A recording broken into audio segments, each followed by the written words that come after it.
Everyone, তো তোমরা আগের ভিডিওতে দেখেছিলে যে আমি বাসে উঠে পড়েছি। তো আজকে দেখো কতটা দূর চলে আসছি। এই জায়গাটা কেউ চেনো? এটা হলো কৃষ্ণনগরে আগে বিএসএফ ক্যাম্প। তো চলো, বিএসএফ ক্যাম্প আমি পার করে ফেলেছি। এদিকে আমার মেয়েকে দেখো, আজকে কিন্তু একটুকু ভয় পাচ্ছে না, কত সুন্দর জানলার সাইডে বসেও খেলা করছে। তো কথা বলতে বলতে আমি মন্দিরে চলেও এসেছি। তো মন্দিরে প্রথমে হাত পা ধুয়ে মন্দিরের ভেতরে ঢুকে পড়ছি। আর এখানে কেউ পুজো দিচ্ছিল, তো তাদের পুজো দেওয়া হয়ে গেলে তারপরে আমরা এখানে পুজো দেবো। তো ওদের পুজো দেওয়া কমপ্লিট, তো এবার আমরা পুজো দিতে বসে পড়েছি। আমি পুজো দিচ্ছি আর আমার মেয়েকে দেখো কত সুন্দর খেলা করছে।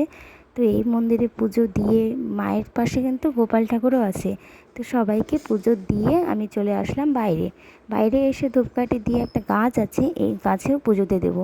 জানি না এটা কী গাছ, এই গাছে নাকি একটা ইট সুতো দিয়ে বেঁধে দিলে মনস্কামনা পূর্ণ হয়। তো আমি তো বাঁধিনি, তোমরা আসলে অবশ্যই বেঁধো। তো দেখো, এদিকে আমার সব জায়গাতে পুজো দেওয়া কমপ্লিট। পুজো দিয়ে আমি চলে আসলাম লুচির দোকানে, কারণ উপোস করেছিলাম।